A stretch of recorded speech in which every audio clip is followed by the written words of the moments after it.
तुम बिल्कुल वैसे ही हो नेहा। सिर्फ तुम्हारे चेहरे पे मुस्कान नहीं है। लेकिन तुम बिल्कुल बदल गए हो रोहन। क्या बताऊं, मुझ पर क्या बीती है। कुछ कहने की जरूरत भी नहीं है। तुम्हारे चेहरे की एक एक लकीर ही तुम्हारी बदकिस्मती का सबूत है। नेहा, याद है रोहन, हमने कितनी बार कसमें खाई थी कि सुख में दुख में एक दूसरे का साथ देंगे।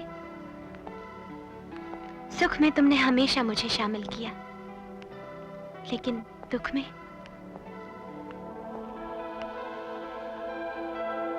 I missed you. I missed you too, Rohan. मुझसे शादी करोगी?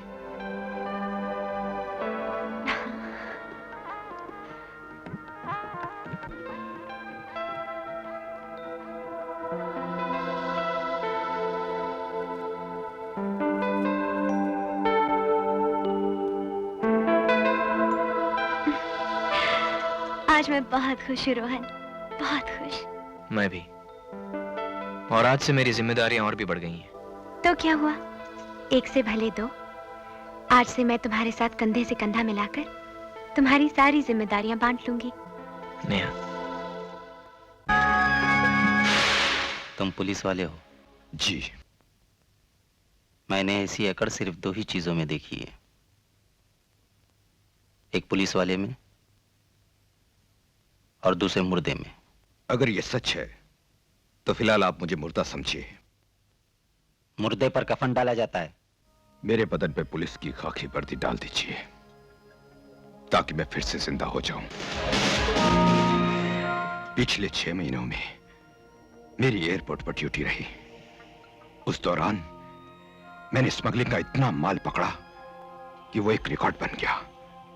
मैंने सोचा मेडल मिलेगा, लेकिन पुलिस कमिश्नर ने पैसे खाकर मुझ पर झूठा इल्जाम लगाया और मुझे सस्पेंड कर दिया गया।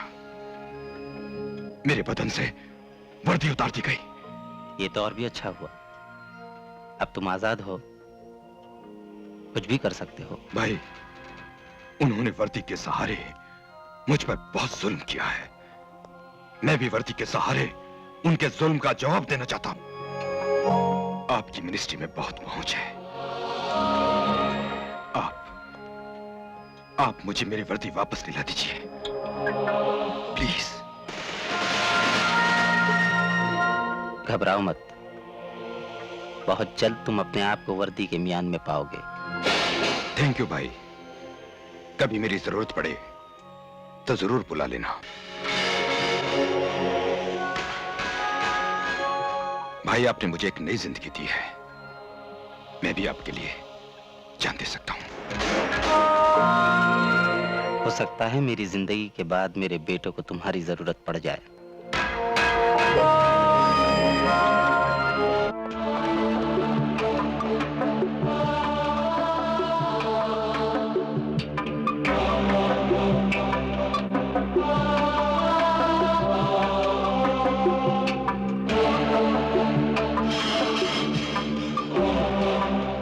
किस लिए बुलाया?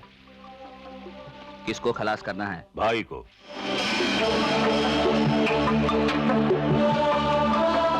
और उसके अंडर में जो एरिया उसका? वो सब अपन लोग बांट लेंगे। और मुझे? 5 लाख।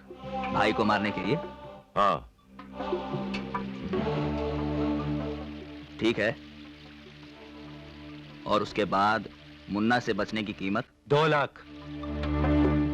कम है। तुम कुछ ज्यादा ही मांग रहे हो। सोच लो, सोचने में देर लगे तो घर आ जाना। तू ही बोल, कितना लेगा? 10।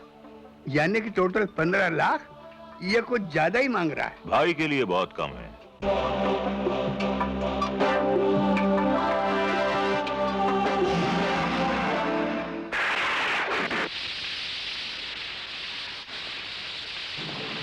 आइए भाई, संभाल के। हाँ, फिक्र मत करो जीवा, तुम्हारे बेटे के इलाज के लिए विदेश जाने का कल ही बंदोबस्त कर देता हूँ। जी। भगवान पे भरोसा रखो, भगवान ने चाहा तो बहुत जल्द तुम्हारा बेटा चलने फिरने लगेगा। बहुत बहुत शुक्रिया भाई, मैं आपका ये एहसान जिंदगी भर नहीं भूलूंगा। भगवान की कृपा से आज भगवान कृष्ण सुदामा के घर आए, पर बड़े ताज्जुब की बात है, आज आपके साथ कोई भी नहीं। बॉडीगार्ड की बात कर रहे हो? उन सब की क्या जरूरत है? वो सब मुन्ना के साथ गए हुए थे। तुम्हारा फोन आया तो तुरंत चला आया।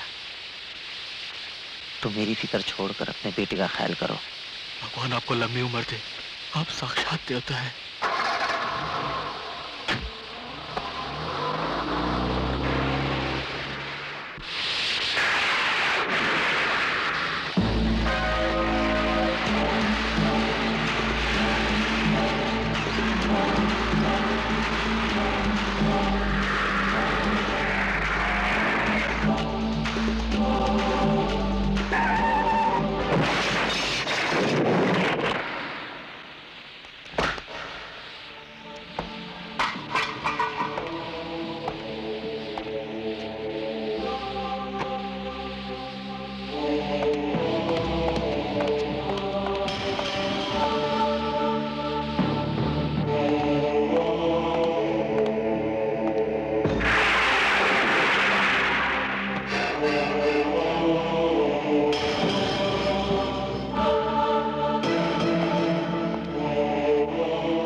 लेकिन असलम भाई, ये बताओ, 4 महीने पहले जो काम तुम्हें सौंपा था उसका क्या हुआ?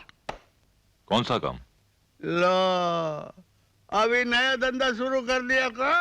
अरे भाई, सुपारी के पैसे भी खाने लगे हैं? अरे वो कुत्ते वाले जोशी से तुम्हारा कमीशन बनता है का? या ये बताओ कि अब तुम में हिम्मत नहीं है? हाँ, इसमें टाइम लगता है। अरे काहे का टाइम लगता है? तुम तो अपने आगे पीछे 10-10 बंदूक वाले पठानों को लेकर घूमते हो और यहाँ अपनी जान आफत में पड़ी रहती है। अच्छा, ये तो बताओ असलम, वाह, तुम असली पठान हो या नकली? अगर इस वक्त तू मेरा मेहमान ना होता तो अभी तुझे ऊपर से नीचे फेंक देता। सुन, 25 तारीख को मुन्ना अपने बेटे के साथ हाजी अली की दरगाह पर जा रहा है।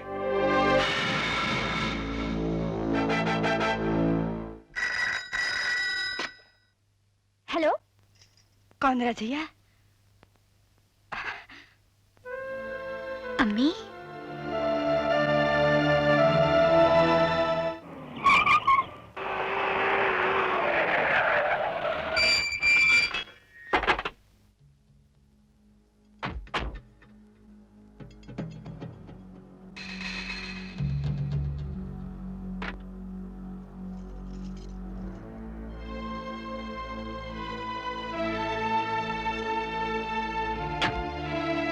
आदाब। आदाब।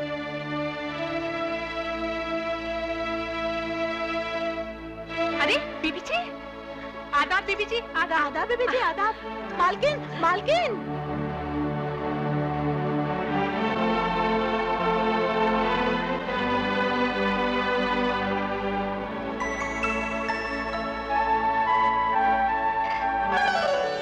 अम्मी।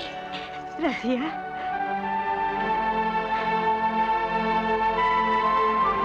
तुझे देखने को तो मैं तरस गई थी। तरसने की जगह अगर आप तड़प जाती ना अम्मी, तो ये मुलाकात बहुत पहले हो चुकी होती। रजिया,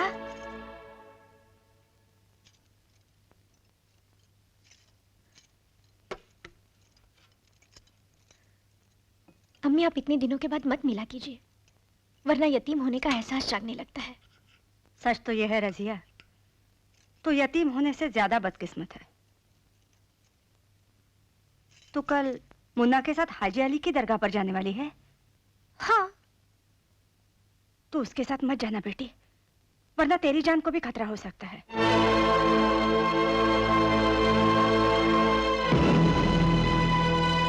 तो समझ रही है ना मेरे कहने का मतलब? हाँ, लेकिन आपके कहने का तरीका नहीं समझ पाई। अम्मी, आप ये भी तो कह सकती थी कि रजिया तुम भी मत जाना और मुन्ना को भी मत जाने देना, लेकिन आपने ऐसा नहीं कहा। अम्मी आप ये नहीं चाहती कि मुन्ना जिंदा रहे, और आप ये भी नहीं चाहती कि मैं मुन्ना के साथ मरूं।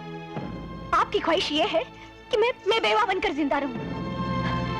हर माँ अपने बेटे के लिए ये दुआ करती है कि वो सदा सुहागन रहे, और आप माँ होकर भी अपने बेटी को बेवा बनाने की साजिश में शामिल हो गई। तू बता, तू क्यों मुन्ना के लिए हमें छोड़ने के लिए तैयार हो गई? हम इज्जतदार लोग अपनी बेटियों के पांव में मेहंदी लगाकर उन्हें घर से रुखसत करते हैं। तू क्यों दाग देकर चली गई? क्या कमी रह गई थी हमारे प्यार में जो तूने अचानक मुंह मोड़ लिया? अम्मी ये आंसू आंखों में रहते रहते टपक क्यों जाते हैं? कसूर आंखों का नहीं, दिल का होता है अम्मी। अम्मी आप मोहब्बत से हम लोगों को अपना लीजिए, सब दाग धुल जाएंगे। हरगिज नहीं। जो दूसरों के घर की इज्जत पर हाथ डाले उसे न तुम्हारे अब्बा कभी माफ करेंगे और न कभी मैं करूंगी। मैंने तो कभी ख्वाब में भी नहीं सोचा था मुन्ना जैसा लावारिस, कमीना, बदजात तुम्हारा शौहर बनेगा। अम्मी वो मेरे शौहर हैं और मैं उनका नाम अदब से ही सुनना चाहूंगी। मैं चलती हूँ। रजिया, जो गलती तूने की है उसकी वजह से तुम्हें कभी इज्जत नहीं मिलेगी। क्यों नहीं मिलेगी? हाँ, क्यों नहीं मिलेगी? गलती सिर्फ मेरी नहीं, आप लोगों की भी है अम्मी। आप ही बताइए, सपेरे की बेटी सपेरे से शादी नहीं करेगी तो और किससे करेगी? और आप बार बार अपने आप को इज्जतदार कह रही हैं। अगर शौहर की वजह से ही बीवी को इज्जत मिलती है तो मुझे आपसे कहीं ज्यादा इज्जत मिलनी चाहिए, क्योंकि आपका शौहर तो सिर्फ भिंडी बाजार का दादा है, लेकिन मेरा शौहर आधी बंबई पर हुकूमत करता है, और वो मरने से डरता नहीं, सामने से वार करता है। मैं अपनी बेटी से मिलना चाहती थी, मुन्ना की बीवी से नहीं। आपकी बेटी मर चुकी है अम्मी, अब सिर्फ मुन्ना की बीवी जिंदा है। यही तो फर्क होता है माँ और बेटी में। बेटी मर सकती है मगर माँ नहीं मर सकती। मेरी आखिरी बात सुन ले बेटी, अगर मुन्ना को कुछ हो भी गया तो अपने आप को अकेला मत समझना। हमारे घर का दरवाजा तेरे लिए हमेशा खुला रहेगा। आपने गलत कहा अम्मी कि माँ नहीं मरती, माँ भी मर जाती है, वरना जो माँ जिंदा होती है उसके घर का दरवाजा खुलने के लिए बेटी के बेवा होने का इंतजार नहीं करता। याद रखिए, अगर मुन्ना को कुछ हो भी गया ना तो भी मैं वापस इस घर में नहीं आने वाली, समझी?